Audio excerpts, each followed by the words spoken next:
Okay, now I want to show you how to empty the dust tank.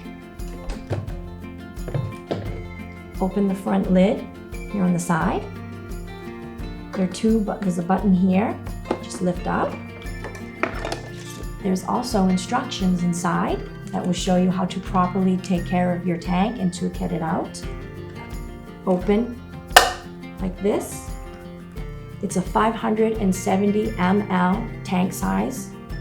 You empty out the debris of the dust and the dirt. Here we have the brush to get out any excess debris. Here you have your filter.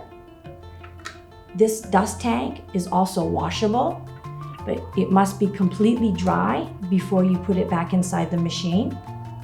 So we close the lid like this.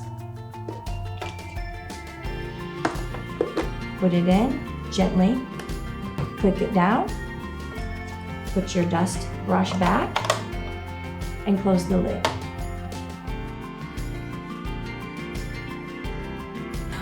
With its 4,000 PA suction mode, it can easily clean your carpets and any dog food and cat food that's been left behind.